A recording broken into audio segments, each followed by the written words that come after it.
The following podcast contains explicit language. Are we ready to go? Okay, You guys ready? Sorry. Is everyone fired up? I'm totally fired up. I'm so fired up. There's some great questions. I wish, No. Is it really technically Conundrum? Oh, please. Oh, so many people have even- asked don't us. even. We get that question every year.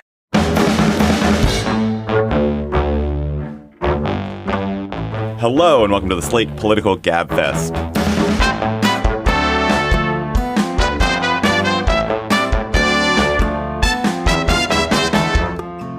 December 29th, 2022, the 2022 Conundrum edition. I'm David Plotz of CityCast in a studio with the finest minds in the Eastern time zone. First, a man who sees the head of a pin and immediately says 12. There are 12 angels on it. John Dickerson of CBS's Primetime. Hello, John. Hello, David. I thought you were going to say I have the head of a pin, in that I am a pinhead. But I have a really small head, so I would never. You would never. That wouldn't aspersions. be. You're right. That would be the one area of aspersion that you wouldn't cast. Then Solomon himself wishes he could be as Solomonic as she is, the woman who puts the tall and Talmudical, Emily Bazelon of the New York Times Magazine and Yale University Law School. Hello, Emily. Hello, David. You really went for it this morning. I was on a train really early. Great. I love it. These are the Plotz pirouettes. Then the third cartoonist laureate of the state of Vermont and the second consecutive MacArthur genius who has joined us for our annual Conundrum show. Her very presence enables this podcast to finally, for the first time in 16 years, pass the Bechdel test. Our special Conundrum guest star, the sublime Vermont cartoonist Alison Bechdel. Alison, welcome. Hi, David. Thank you. I'm so excited to be here. It's so weird to see all of you, these voices now in bodies. We tend to disappoint when we actually appear. I'm not disappointed. Not yet. Not yet. yet. Yes, you've got You have an hour. You really have and to then know lunch, us to too. feel disappointed by us. This week on the Gabfest, we plan for it, we train for it, we stop eating carbs, start mainlining omega-3s, do wordles and spelling bees until our brains are taut and muscled. But can we ever truly be prepared to face the terrible onslaught of your conundrums? From a pile 586 questions high, we will now tackle some of the most difficult, challenging, and more often trivial questions of human existence. Welcome to Gabfest Conundrums 2022. Can you make a sound, John? Thank you, John. Phew. This episode of the Gabfest is sponsored by Myrtle Beach, South Carolina. Myrtle Beach, South Carolina is the beach. It is also the perfect place to enjoy the holidays. At Myrtle Beach, you get all the holiday cheer you can handle, plus 60 miles of beaches and endless fun. There just aren't that many places where you can celebrate the holidays or ring in the new year with an ocean view. And this time of year in Myrtle Beach is amazing for horseback riding along the shoreline, or fishing from chartered boats, or golfing at any of the 80-plus award-winning courses. So take a holiday from the average holiday season at the beach. Plan your getaway to Myrtle Beach, South Carolina at visitmyrtlebeach.com. If you could get one definitive answer to a vexing question of the universe or of human existence, what question would you want answered? That comes to us from someone who didn't want their name attached to it. Oh my God, that's such a hard one to start with. I looked at the examples. There were aliens, the afterlife, climate change timeline, and I thought, I don't want to know any of those things. I think knowing what happens after we die would just suck all the mystery out of life. I don't know if I would want an answer to any of these things. I want to know about aliens. I want to know. I mean, they're obviously aliens. Yeah, I mean, that's right. Exactly. Well, you want to know how far away they are. Well, that's what I was just stumbling towards is like, actually, I think there are aliens. So then what do I really, is it one question, right? Or is it like, because if there's only one question, I know they're aliens. So maybe I withdraw the question. I withdraw the answer, I guess. Again, I was up super early, so I had two answers to this. One is I would like to know what is beyond the universe. So there's the universe, but what's beyond it? And the other is actually what I really want to know, which is, am I real?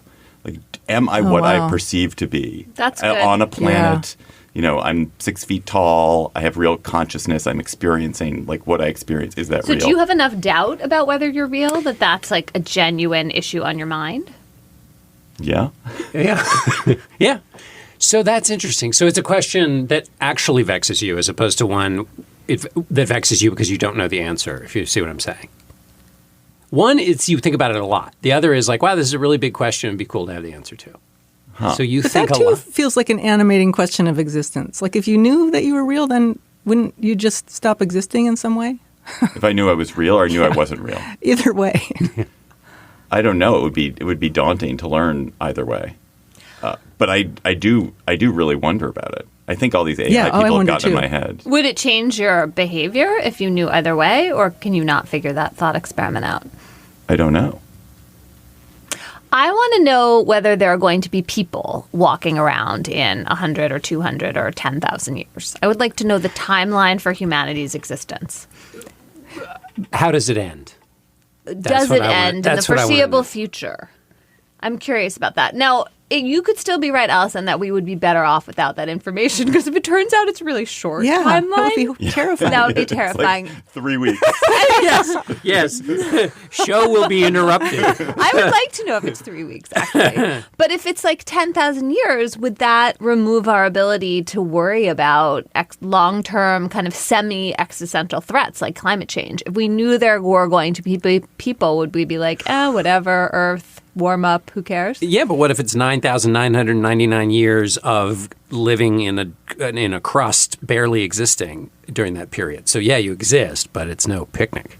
Yeah, I don't know. I don't think I'd want the answer to that. Okay, so no answers to any of life's big questions. Does anyone want to know whether there's a God? Oh, wow, that never occurred to me. I mean, I believe in God, so I'm curious, but I'm not sure I actually want to know for sure. I feel like my question answered that if I get the answer to if the question is I'm not real, then there's basically a God. And if I am real, then there's no God. I thought if you weren't real, there's a simulation. Right. And that's God. That's a God, yes. There's something that's so powerful, it controls all of existence, including my existence.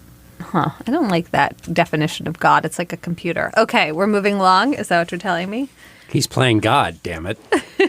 Comma. Okay. Damn it. You find 2 perfectly ripe, unblemished bananas sitting on a city sidewalk in the middle of the day. This question comes from Carrie. Do you pick them up and eat them? No way. No way. Even if it appears to be unblemished, someone could very easily have injected them with strychnine, with a tiny little syringe. Exactly. It's You a would banana. never eat them. Yeah, I know, but I mean, I know why the answer chance from your you. hand on a banana? Like, it's a banana. Is there anything you would pick up That's the question. So I actually have it's funny. Alison's point, I think, holds. Even I, who have very low standards, Yes, I don't think you I and would. I are the ones. I would- don't know you well enough to say. John, the answer is no to Definitely all no. such questions. Sure. Even if Anne bought bananas, brought them home, John probably wouldn't eat Exactly. them. If there's Well, they're one actually- blemish, forget it. The bananas that Anne puts in the freezer because they're going to go bad and we need to use them in the smoothie, those are seriously like, I don't really But deal with those perfect for bananas. smoothies. I know, that's what you think, but not really. So I don't think I would take the banana, but the thing that I've often thought about, which solves the strychnine problem, is there's so many times you walk by a restaurant where people are eating al fresco and they've left bread, or there's like some fries there, and you're like, those fries are just going to get chucked. That bread looks very crusty. Fries get cold, but the bread. The very crusty I bread think the with only some thing butter. that stops me in these moments I would is definitely just take that. fear of judgment. Yeah. Like, I have no other thing stopping me in those moments. And I have often thought about it hard because that's the kind of thing that I would love to do. It just has like the perfect amount of deviance in it. I think for me, the fear of communicable disease is stronger. I wouldn't eat other people's food. That's why you live in the woods in No, Vermont. but actually, that's the question. So, Alison, if you were in the woods hiking and you found a banana on the let's do the banana in the woods. A blackberry. Depends on where you would find Hiking it. punnet in of the blackberries. woods. Because I That can bet feel like you a grab gift. stuff off a bush and Yeah, eat it. Yeah. I would. But there are fewer bad actors in the woods to worry about. Why do we feel that way about berries in the woods? Because we love finding berries in the woods. That's like a great snack. Yeah. I think you're right. Fewer bad actors. I like the digital button question. What button does the digital world most need? For example, in the days of Pandora Radio, I wanted a button for I like this song, but it doesn't belong on this station. Or in the current world of Zoom meetings, this idea from @Zarawesome, meetings should have a button you can secretly press, and if everyone presses the button, the meeting suddenly ends. Nice idea. So what button or command would you add to our digital lives? I would add 2 buttons. Number 1, a button that would mute anyone's audible audio coming from a device. I had that same exact thought. Yeah. And mute them talking on the phone if you can only hear one end of the conversation. Yes. Okay. That's number 1. Number 2. Wait, you mean like on a train? Yes. Or oh my, that was mine. Yeah, okay. Mute any person's phone conversation on the train. Yeah, we've talked, because the train that I go up and down to D.C. on, the conversations people have out loud, you wonder, well, how do you not know that you're speaking really loudly about this thing that's incredibly embarrassing that you're talking about? I think there's also something about the syncopated rhythm of only being able to hear one end of a phone call that makes it almost impossible to ignore. I have a whole theory about why it's so incredibly irritating, and that is part of it. But there are only some of us who are like that. Anne can go about her day and not hear. Sorry, I'm totally stomping all over David's second thing he wants to say. But Nan and I cannot be out, and if there's another conversation going on, that's all we're going to hear, not the conversation we're having with. Can we add leaf blowers to what gets muted? That would be so helpful. That's a totally different button. Oh, I would add. I gave this some thought. I would love a button that's on my Apple Watch because this thing is always collecting all this biometric data. So I think it could very easily figure out what kind of mood I'm in, and it would sync with my partner's Apple Watch, figure out what kind of mood she's in, and then it would scroll through all of our streaming apps to find the movie that we both were in the mood to watch at the same time. Or the song to listen to, or mostly movies. Mostly movies. Yeah. Okay. Because that's so hard to decide. Could it also tell you? This is because we sit around, we'll watch like 9 trailers, and then we'll go, screw it, we can't figure out what to watch. Know, you're exhausted. Yeah, exactly. The trailer exhaustion. Choice. Would it also be helpful if that same button told you whether to go talk to your partner or not? Because sometimes if you knew the mood they were in, you would leave them alone. I might. As the chatty person in the household who needs to who needs to be repressed. Well, I think it assumes that you both are in the mood to just start watching a movie. Okay. So you don't want to chit-chat. That's the whole point, avoiding the chit-chat. Did you offer your second button? I'll give my second. My second button is much more trivial, but much more useful, which is, you know how when you get an online recipe, you have to scroll through, you can't find the recipe. So I want a button which finds the best version of an online recipe and takes you to the recipe. Right to the heart of it. And you don't have to deal with anything else. You know that's the fault of Facebook because Google. It's the fault of Google. Oh, it was Google. Okay. They prioritized content about recipes that first has people going on and on about the recipe. And why ever did they do that? It's so dumb. They should stop. What I want is the button where you're driving. It's not really a button, but let's just imagine it is. You're driving down a highway in some incredibly cool small town that was once a thriving metropolis, but has now come on hard times. And you can point at a building and have it say, this was the doctor's office of Josiah Flapperjobham. And he was the person who, injected strychnine in bananas or whatever. And that will tell you the whole history of that thing you're looking at. Oh, I've wanted that so many times. That is genius. And show you a picture of what it used to look like. Yes, that's what I want. Yes, I want the exactly. button which displays the world as it was. As it was. Right. I feel like someone could create that about a particular city or neighborhood. I mean, it would take a lot of painstaking work, but you could totally do that. That amazing app for mountains called Peak Finder. I always was hoping, how can I identify these mountains? And someone made an app that shows you what mountains you're looking at. And Constellations have one? Yeah. And they have the one, of course, for flora and fauna. You just pointed at it. And it tells you what you're... But when I was a little kid, there was a book we had about Rome where it showed what the Colosseum looked like today, and then it had this little film you could put over and what it looked like in the past. Yeah. I was hours flipping that little film back and forth. I want the button that allows that to happen in life. Yeah, me too. Okay. It's the pie question. Is it wrong to just go ahead and eat the last slice of cake or pie when it's just you and your partner? That is, by the way, from Phil Goldstein. Oh, yeah. The imperturbable, irrepressible Phil Goldstein, who has so many good conundrums every year. I think it's okay. I don't know. Maybe it's my inner selfish quality. Okay, so I will say this. When my children are around, it's totally not okay. They get super irritated. But my husband's really nice. He doesn't mind when I eat the last of anything. Though I tend to not do it. I tend to take, don't we all do this? You take half of it or a piece of it and leave part of it. Yeah, I wouldn't eat the whole thing unless I was starving for some reason. You're not really allowed to be desperate. starving for dessert, right? Right. No, I wouldn't do it. I wouldn't take it. I would have a discussion. In And this why case, I would not? have a Why would discussion. you not take it? It just doesn't seem right. Exactly. And also, if it's something that the kid thing is really interesting, too, because also then how angry do you get that they've taken the last piece of the thing you were like saving up the day for, you know?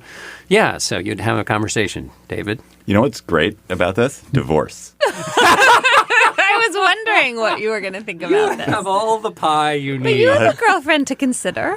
I do, but actually this is very interesting because my girlfriend and I do not live together. And so one of us is always a guest at the other's house. So and then you wouldn't you are do this. gracious to a guest. Right. And That's you're not genius. gracious to your partner. And you're not gracious to a partner. No, it's actually, it's a very fascinating dynamic. I don't know, who knows if it continues in perpetuity, but it is, I do love that I'm a guest at Maria's and Maria's a guest with me. And then you have to be more respectful of a guest. A certain amount of civility prevails. Yeah. which Also, is she doesn't super really useful. eat pie.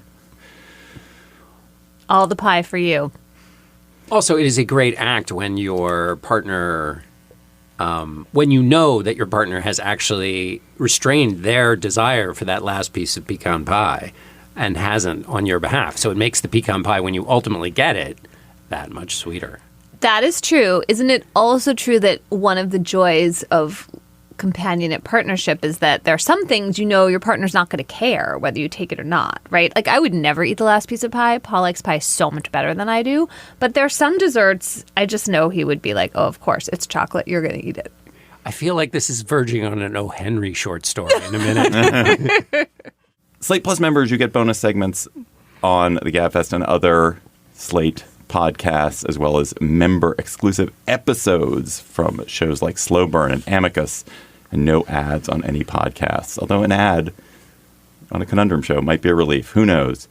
You can go to slate.com/Gabfest Plus to become a member today, and we're going to do bonus conundrums in our Slate Plus segment today. So you will get even more of our cogitation and dorm room bullshitting.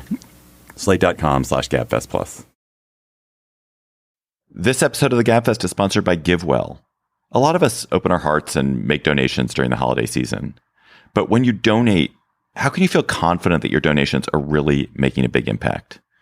You could do weeks of research to find charities, figure out what they do, how effective they are, and how the charity might use your additional money. Or you could visit givewell.org. There you'll find free research and recommendations about the charities that can save or improve lives the most per dollar. GiveWell spends over 30,000 hours each year researching charitable organizations and only directs funding to a few of the highest impact evidence-backed opportunities they found. Over 100,000 donors have used GiveWell to donate more than $1 billion. Rigorous evidence suggests that these donations will save over 150,000 lives and improve the lives of millions more. And using GiveWell's research is free. GiveWell wants as many donors as possible to make informed decisions about high-impact giving. They publish all of their research and recommendations on their site. For free, no sign-up required. They allocate your tax-deductible donation to the charity or fund you choose without taking a cut.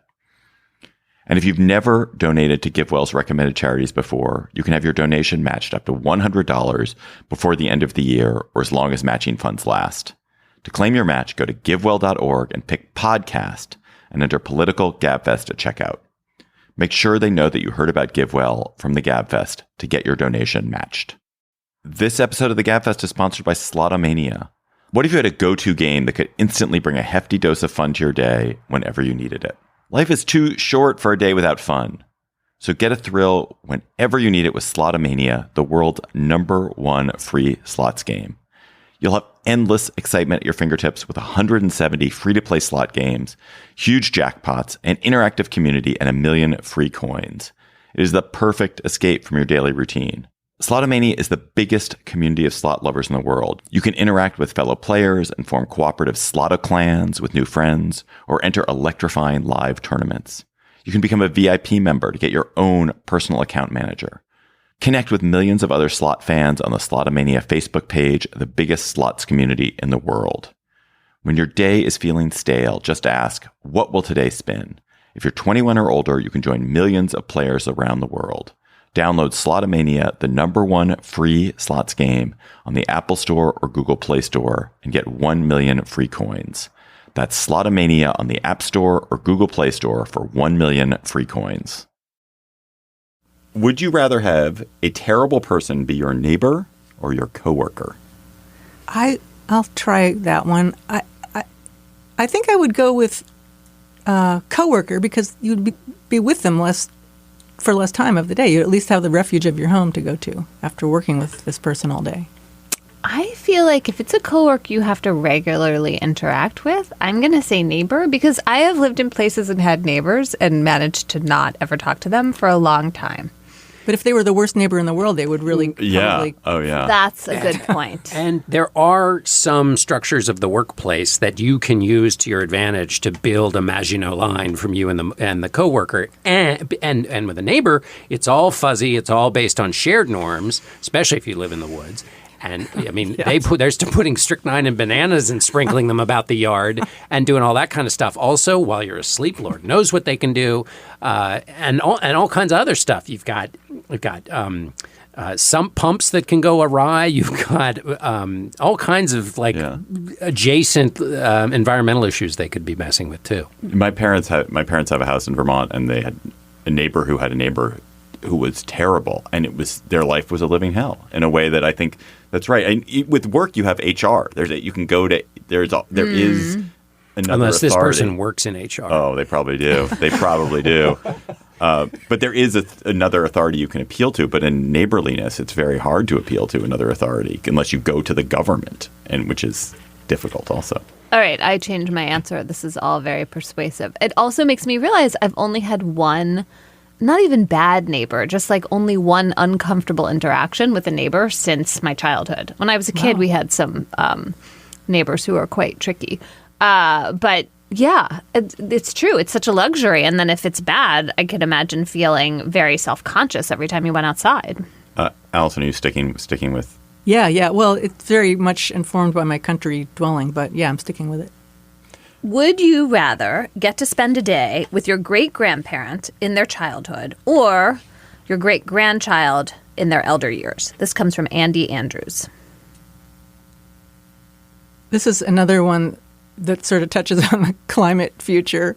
And I don't want to see what life would be like, even in like 2100. I think that would be about, if I had children who had children who had children, it would be around 2100. I would much rather go back to the late 19th century and see clouds of passenger pigeons in the air and smell the air that's not polluted and hear the silence with no airplanes. Definitely polluted, though. The air was definitely polluted. Yeah, there was all kinds of pollution going on. But dirty coal. Are you curious about a particular family member? Like, are you interested in that? Does that seem relevant to you? Yes, I would go back to one of my mother's father's parents who grew up in the Tyrolean Alps, and I think that would probably not too much coal smoke up there. Oh, wow. Yeah. Heidi. Yeah, totally Heidi. I'm 100% with you, Alison. It is that dread of you don't want to learn the future. You never want to know the future about anything. Yeah. That is number one. And number two, those are people who you know something about, and so to understand how they were shaped. Although I feel like great grandparent is too far. I would like to be with my grandparents because they are familiar to me. I knew them, and so to know what they were like as youngsters would be more appealing. I feel like you're missing such an opportunity for your curiosity here to find out something that you don't know at all, whether it's the 19th century or the 22nd century. You really don't want to know anything about something you don't know anything about. Like, my great-grandparents, some of them had to immigrate. I'm curious about that, but I'm also really curious about my great-grandchildren. I mean, it is it would be scary if they didn't exist or were terrible, but I'm interested. Right. This guy will gobble up a banana anywhere, but doesn't care. I mean, he'll take a chance on a banana, but not the future of his grandchildren. My great-grandmother, the problem is I have romanticized Mary Ellen Walsh, the youngest of 11, who was put on the boat from Ireland to just make her way. I have so romanticized her that I would I'd be worried if she wasn't the person that I've imagined her to be. And I just imagine, basically all the facts I've said are the ones I know. A few more I know. But anyway, I'd like to have met her because she would have been made of some Those tough people stuff. on the boats. Yeah. How did they do it? Right. And yeah, I mean, just here you go. You could have done it. We all could have done it. I don't know. I get so seasick. You would I have really said- question you would it. have been fine. Awful. Okay. Fuck, marry, kill, bread, rice, pasta. I always get confused about this. I want to fuck well- and marry bread, and You I can't- don't really you care can't about fuck the and other marry- two. You can't fucking marry I'm them. just answering. Listen, I guess I marry to all you listeners out there who might chance to leave a piece of bread on your table when you're eating al fresco, watch out for Emily because she's gonna. She's taking it home true. and keeping it there. I don't know what's true. gonna happen, but it's going to be weird. What are you doing to the bread again? I'm marrying it or fucking it, whichever gets me more of it. Marrying More it. access. Marrying Okay, it. marrying it. Marrying Well, it. it depends what. But I don't what care about kind of rice and bread you pasta. want. Like, I'm not interested in either of them Wow. particularly. Really? Take or leave. You'd be amazed at how much time I spent thinking about this question. I want to know how it landed. I definitely would marry bread. Definitely marry bread. And then I would definitely fuck pasta and I would kill rice. Even though I love rice. Oh, I But think pasta, I would- like great pasta brings so much pleasure. So a single night with pasta. Huh. Oh, incredible. And that's all you get. Sensuous But that's all ribbons. you get is one The single sensuous night. ribbons. But that's all you get. Yes. But because bread is the staff of life. You need to have bread every day. I mean, yes. I think John feels differently, and he is allowed. Well, I'm now figuring out how this sorts, and so now a set of revelations are cascading over couldn't me at you the moment think of- beyond the gluten ones. Carrie on. Right. I think I didn't understand that the fuck part was only once. I think that's the implication. I think you're right, because otherwise it's sort of indistinguishable. Or maybe just the occasional flings. Yeah. Right, Yeah. right. Yeah. Flings. I think it's supposed to connote deep passion. If I can take hold of the instructions for a moment. Wow, I don't know. It's such a fight between bread and pasta. Rice, I I'm love rice, sticking but up for it can rice. easily It's be. so- Oh, yeah, Soaks I up would other totally marry flavors. rice. I mean, You're marrying rice. Go yeah. ahead. I mean, Good. if it's brown rice, if it has to be like that white, fast cooking supermarket rice, Forget no, it. I think you get to pick kill your kind that. of rice. Okay, yeah, I'm gonna marry rice. Kill Arborio, risotto, arborio. short grain brown. Oh, interesting. I don't even know what Whoa. that is. I'm Well, gonna it's go like find just out. like real basic, hippie rice. That's a real hippie, right? That's a hippie marriage. You're gonna have you're gonna barefoot ceremony. Yeah. tofu. There's tofu in this bowl too. And steamed There's gonna be spinach. like a threesome with quinoa. Well, what are you Kale. killing? Who's Yes. inviting Kale over tonight? And Israeli couscous is knocking on the door, wondering what's going on. Hey, I think that I'm on your side, David, because it just occurred to me that a great piece of bread can by itself be the thing. And good pasta's good, but it needs other stuff, right? So it's actually not the pasta itself that is the pasta you're thinking about. Also, always. bread Although can be good cold pasta. or warm, and we eat it for every meal. Do you have bread at every meal? No, I mean one can. Oh, okay. I mean I might on some days, Yeah. but one can. Yeah, okay. I think you would be malnourished with all this bread eating. That's why I'm going with rice. Much Oh. more wholesome. A lot more nutrients. I think you'd be healthier going your direction. You can go back in time and grant your younger self more of one of the three of these things: confidence, patience, or intelligence. Which do you choose to grant yourself more of? I love this question. I would totally go back in time and grant myself more confidence. I would grant myself more confidence right now. Yeah, the timeline. You can go back in time like a couple of minute. seconds, really. Yeah. And what would that have gained you? I don't know. I've just always been a very shy, retiring person, and I think I would have made my way sooner in the world if I had stood up for myself. And maybe more. enjoyed it more. And maybe enjoyed it more, yeah, instead of feeling constant dread. Because things have worked out for you. So maybe They it's the have. enjoyment level. Yes. I'm going to go with patience. I mean, I certainly could have used more confidence, but I feel like patience is my lack of patience is one of my deepest flaws. And so I would like to address that. And I think I'd be happier if I was less brittle and irritated, which I think of as aligned with impatience. But maybe your impatience motivated you to do things. Exactly. Maybe. but that's like impatience with oneself. I have a sort of petty streak of impatience with other people that I'm not proud of at all, and I don't think serves me well. Okay. Well, that's okay. You've rescued because I was totally. You were going to save me, but no, it turns out it's just a deep flop. So the question on when we say intelligence, do we mean just horsepower or do we mean wisdom?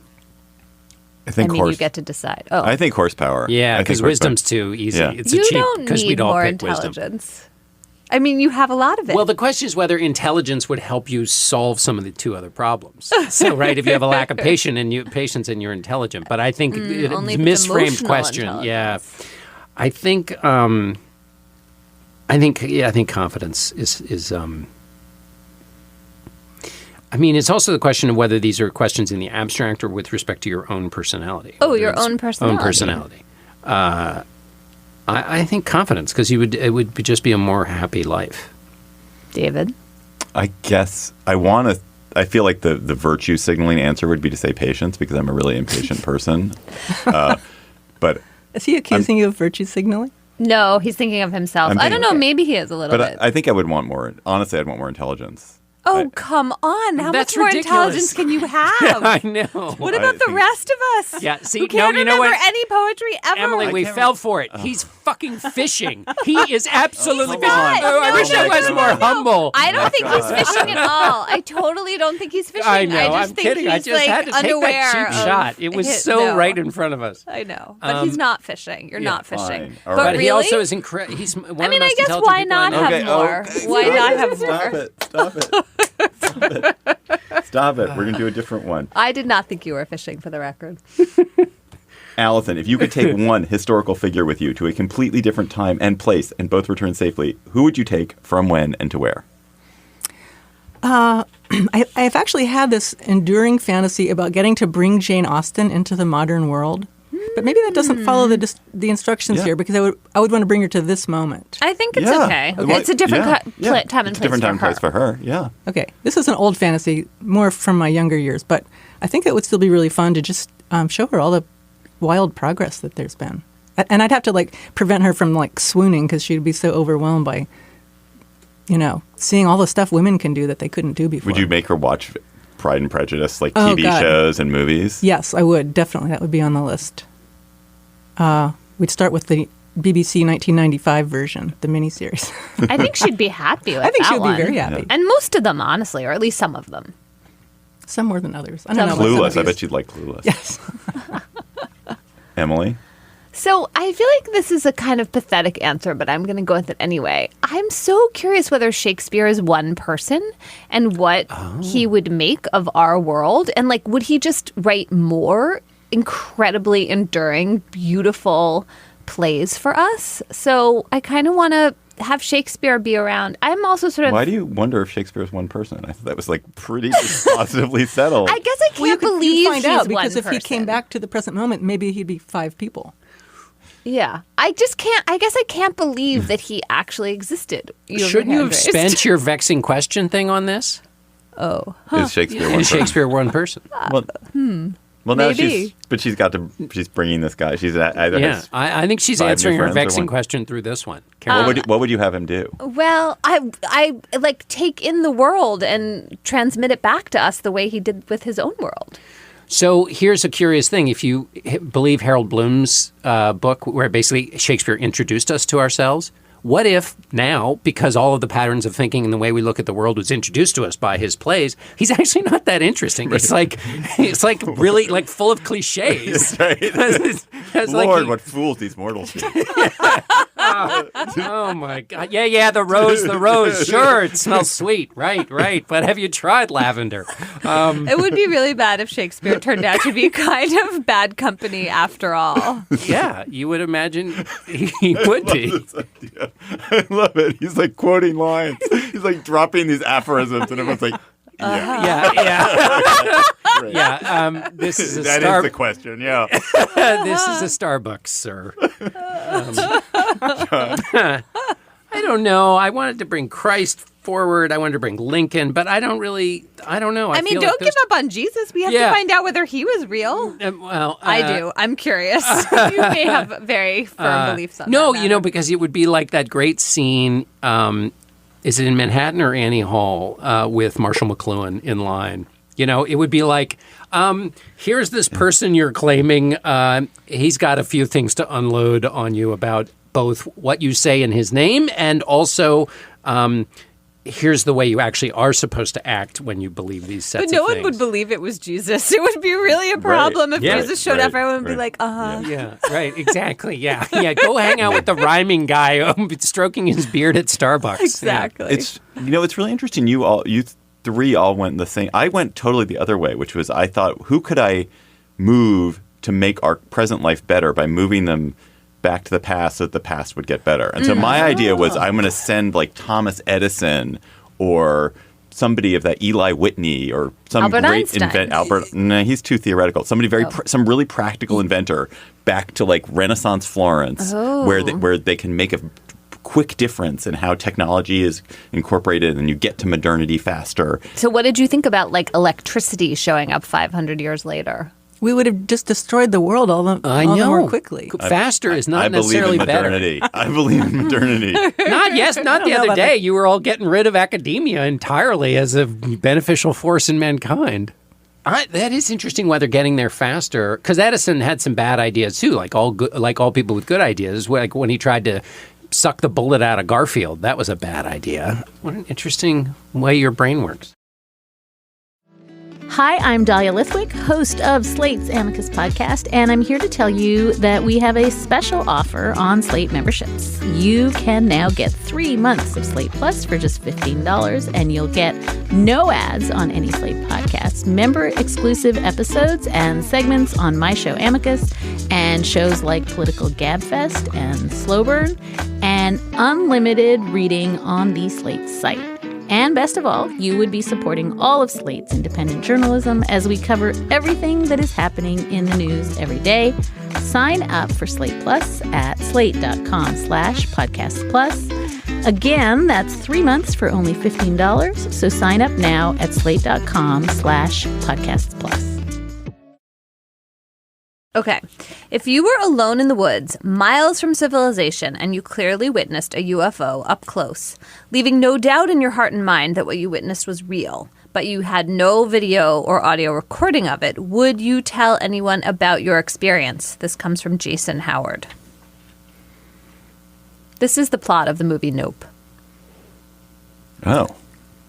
I didn't know that. I didn't know that either. You haven't seen the movie? Now we know. We know what we can watch together on movie night. Oh yeah, you can. It's a really interesting movie. I totally recommend it. So I had a neighbor growing up. I lived in Chevy Chase, D.C.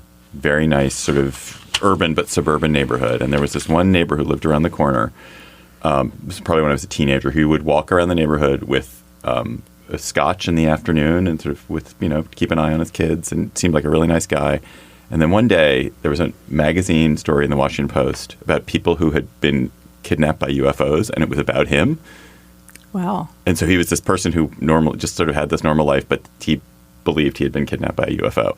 And it was really revelatory, like, wow, this dude, there's something dark and weird inside this guy, and yet he presents normally. And that made me think I would not want to. I don't think I would say anything. Huh. By the way, back to the vexing question thing. What if have aliens visited us already would be a cool question to ask. Yeah. Yeah. Okay. Oh, yeah. I've made a career out of saying things people don't think make any sense. Why would I stop at this? How far would you push it? Would you keep talking about it? Would be like would you your be EDA Cassandra fix. about it? As longtime listeners of this podcast know, there are topics that I keep talking about relentlessly after there is no evidence of human interest in them at all. So I think I'd probably talk about it a lot. Alison, you're most likely to be walking in the woods. I would talk about it. I feel like the stigma has changed as we know more about the universe and understand the likelihood of, other life being out there. I would talk about it. I don't care if people stigmatize me. I'm in the woods. What do I care? I think Also, you've that's a got to figure good that maybe answer. like there's so much that some evidence will come out, like it'll be on someone's there'll be a radar track or something that will come out that will verify you, or you don't even care Plus, about if that. you I don't said it and people weren't sure, and then it turned out there was evidence that supported your view, you would be like super prescient and appreciated. I love this question. If you could get in a fist fight with your 23-year-old self, who would win? This question is from Jerm. My 52-year-old self would win. I'm pretty sure of that. Because you're stronger? Because I weighed like 160 pounds. I weigh 200 pounds now. I'm much slower and less coordinated, but I'm much stronger. So I'm pretty sure that I would win. And I also think my 23-year-old self would be very gracious to an old man. I think my 23-year-old self would be like, I'm not going to, this is weird. I'm not going to fight this guy hard. That would be terrible to. But what if your 23-year-old self needed a confidence and therefore you needed to let him win so that he could feel as though he bested this Adonis that was rumbling down the street? I always think of Adonis. I talked to David. You wrote a whole book about how your older self would win, I feel. Oh, yeah. That's a nice way of putting it. I do think I could easily take my 23-year-old self because my older self, I'm not nearly in as good of shape. I was very fit when I was 23. I was training for my black belt. I was running and lifting weights. But I could take that youngster because she was just so lacking in confidence, as we now know. And I would just go in for the kill. I'd go right in for the solar plexus and lay her out. And I would teach her a lesson. I would teach her to stop dithering about. If you're going to do something, do it. Nice. That is answer, dropping. that answer That cannot was be improved awesome. on. Let's stop. I don't even have an answer. That was great. Okay. This comes from Josh in Brisbane, Australia, where apparently things are pretty dark.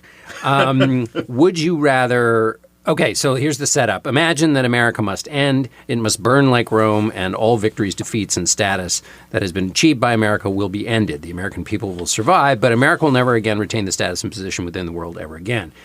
There is no way to avoid this. Would you rather it end as a rapid and brutal destruction, or would you prefer that it end in a long, slow, drawn-out manner? Rapid, brutal. I mean, this is like, do you want to survive the apocalypse? I think the apocalypse sounds terrible. I think there are kinds of suffering that are much worse than just death. And if it's going to end, I think the merciful way to end it, just as it is with any individual life almost all the time, is quickly. Yes, I agree. And we've had, I feel, a little taste of what a long, drawn-out experience would be like, and that's not very fun. But isn't there hope? Isn't there this hope with it took hundreds of years for Rome to fall, and there were probably periods, at 300 AD when people were like, "Oh, we're really fucked now," but it actually, they had another 150 years to run until it really fell. And even after it fell, people who lived in Rome a lot of them still had okay lives. But they didn't know for sure that it was going to end the way that we do in this case. Okay, I see you're saying. I You're thought saying the the whole certainty. world was ending. Well, that is a good question. Is if the people engaged in it in the moment know it's going to end, or whether we're just choosing, because there is first of all there's a kind of beautiful twist. shabby. The time of shabby decline, I feel like, can be romanticized by me, and so therefore I will do it. The second thing is back to your point, David, about hope. All of the great art that is created in those moments of crisis would be denied you if it ends all very quickly. The great art which lives beyond the death of Rome, or in this case of this analogy, America. I just thought I'm going to do the next question, but I just was about to do this question. Then I thought this is the Slate Plus question, which is the Bechdel test question. Oh, yeah. Let's save that for Slate Plus. Good. Okay. Okay. All right. So now I need to find another one. Sorry, 1 second. Okay. If you could live for a year with a fictional family from a piece of literature, which family would you choose? Asks Maggie. I thought this would be a fun question to explore, and the more I thought about it, the more horrific it got. There No are nice families? Very few nice families in literature. I mean, would you want to spend a year with the Karamazovs or the Portnoys? No. I'm always complaining. Always. So I finally settled on I would like to spend time with the Schlegels in E.M. Forster's Howard's End, this lovely little sort of Bloomsbury-esque family who I suddenly realized have no parents. It's 3 siblings living on their own. So that makes it sort of interesting. But I think they would have that would be a nice place to spend a year, living in this well-appointed flat, going to lectures and reading books. They took nice care of each other. Yeah, they were kind. Right. Interesting. I went back to children's literature for this, and I came up with 2.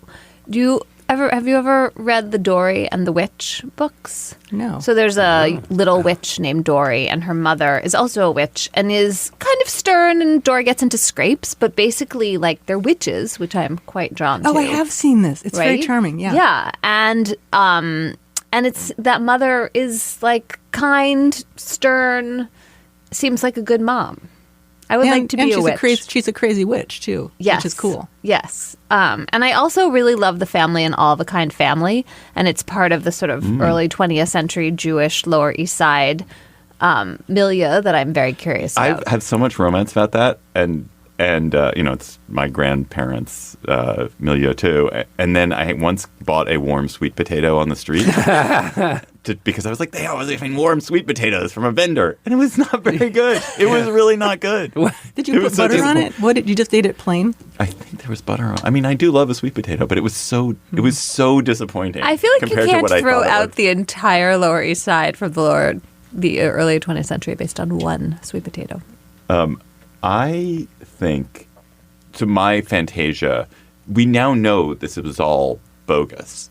But the book Farmer Boy, which is Almanzo, the Laura Ingalls Wilder account of Almanzo Wilder's upbringing in upstate New York, always seemed fantastic. They were a fairly prosperous farming family.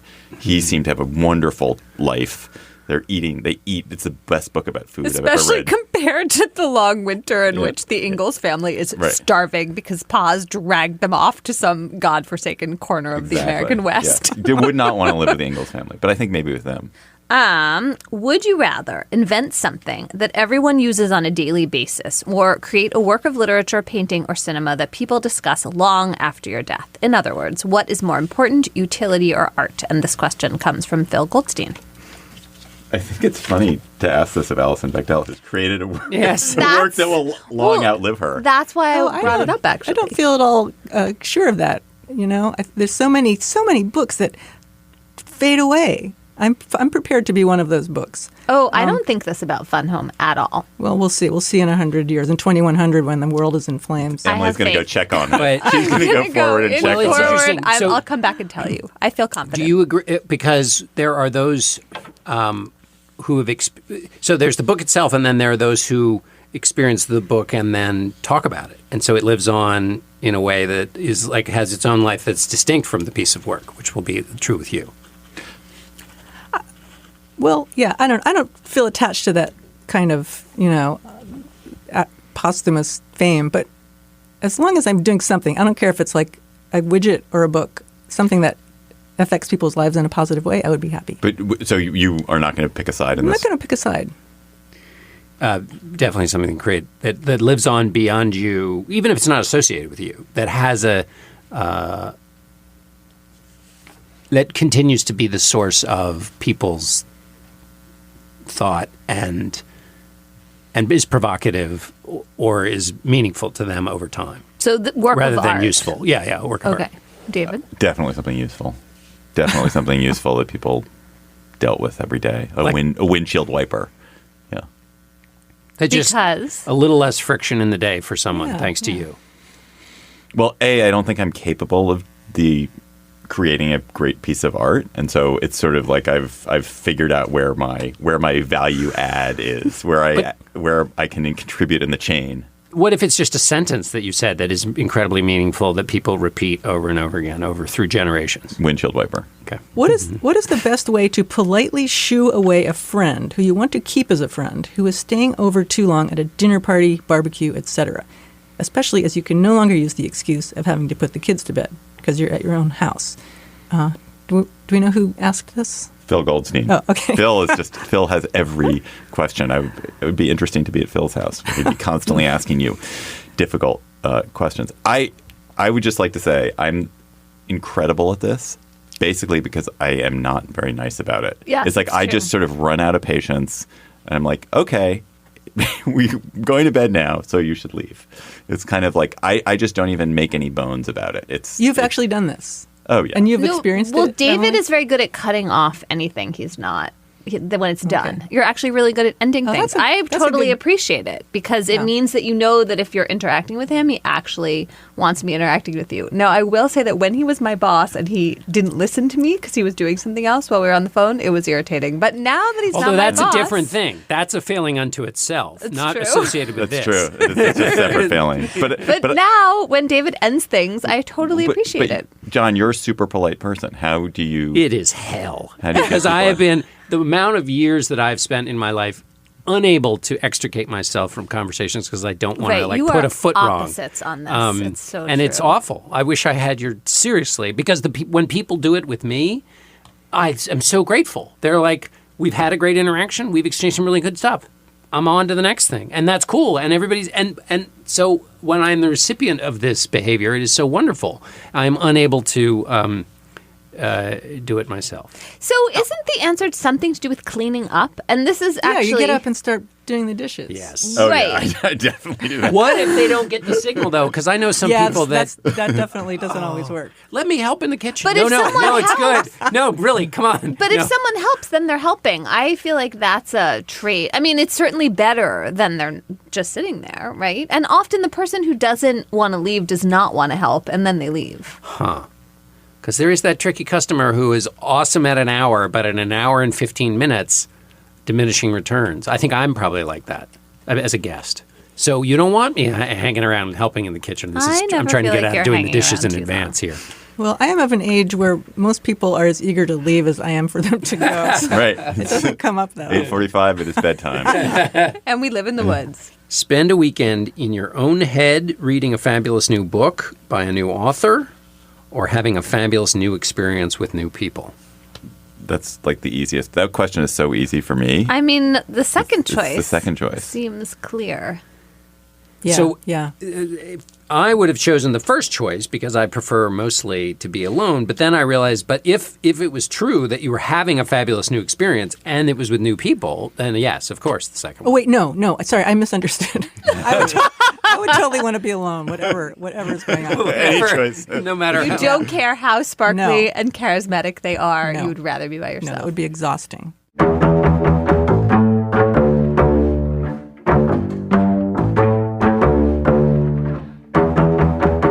That is our show for today.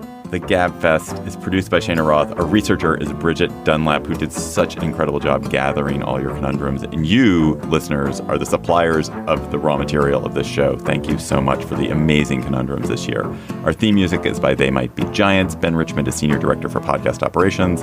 Alicia Montgomery is the VP of Audio for Slate. And Merritt Jacob, Special MVP, engineered this episode here at the Slate Brooklyn studio. Please follow us on Twitter at Slate Gabfest and tweet chatter to us there. For Emily Bazelon and John Dickerson and Alison Bechdel. Oh my gosh, what a pleasure having you, Alison. I'm David Plotz. Thanks for listening. We'll talk to you next year. Hello, Slate Plus. How are you? For this bonus segment, we're going to do some extra conundrums here with Alison Bechdel. And we're going to start with a question from Jay Edwards. Hello, Gabfest. Alison Bechdel has the Bechdel test. So if there was a Bazelon test, a Dickerson rule, a Plotz law, what would they be? Let's start, because we've got her here, by having Alison Bechdel define what the Bechdel test is. Okay. The Bechdel test is a test for movies to determine how well they treat their female characters, like if they count them as full human subjects or not. So a movie has to have at least 2 female characters who speak to each other about something besides a man. It's quite simple and was often very hard for a movie to pass. Now there's more that do, but it weeds things out very quickly. It's a really good test. I think we each have to pick for ourselves, probably. I know, I wish I had. Oh, I had more fun thinking about them for you guys. Okay, sure. Go. Well, my test for you, David, is that you have to, if you go to a new city, which you should do, you have to walk everywhere. Oh, that's a good test. Sure. It's so hard to think that the Bechdel test is its own particular species of test. It's so much better than everything Yes. else. Yeah. I mean, is it is the thing we're supposed to do is like a tool for analyzing the world? If you can, yeah. I settled for something Well, then else. there is a plot, or maybe there's a me test for a day in a city, right? So if it's David, it would be walking, and then I'm adding my own here, which would be independent bookstore and coffee shop. So like that would be the test for whether a town or a day in a particular town would be. I guess. All right. I was thinking of things that were more like Just go. rules for the world. I think that is the better one of them answer. is one of them, which I've written about, which truly I stole from Margaret Talbot, is the rule of would I do it tomorrow? That when faced with any That's a great one. invitation in the future, Oh, yeah. it's Right, like would right. I do this literally tomorrow? Yes, and then and if you the accept answer's it, no, then you shouldn't do it. decline. Yeah. That has changed my life. Yes. Anyhow, that's a separate story. Please continue. I think I was trying to think of one for movies because yours is a movie test. And my view is that any time in a movie, but kind of as an amateur, that's amazing. Like that movie is great. There's never a movie where someone is performing music and it's not amazing. Like once Station 11 has these incredible scenes of people performing music. That's my view. I don't know. Clearly that one went over really well. I like that. Huh. I made up movie tests for each of you, but they're not very. They're not very clever. Oh, we They're want to hear them okay, anyway. So the Dickerson. What is the phrasing it's of that? Dickerson rule. The Dickerson rule would be two characters have to debate some obscure point of presidential history in the movie. Oh, good. Okay. Yes, that's good. That's good. Yes, And the very good. Bazelon test would be one character has to use some obscure Latin legal term and define it. define it or exemplify it in what they're saying. The plot's plot would be Law. I got a law. it would be one character has to go off on some kind of footnote length level digression about something completely off the plot. Awesome. They off the plot. But the best part to listen to in the end. Do you like having the test named after you? Have you ever heard of Stigler's law of eponymy? No. I always think of this because that law states that no law that is actually named after an actual person was invented by that person. Is that true for It's you? totally true in my case. I stole that whole thing from a friend. And all these laws, Murphy's Law was not invented. That was just a snippet from our Slate Plus conversation. If you want to hear the whole conversation, go to slate.com/Gabfest Plus to become a member today.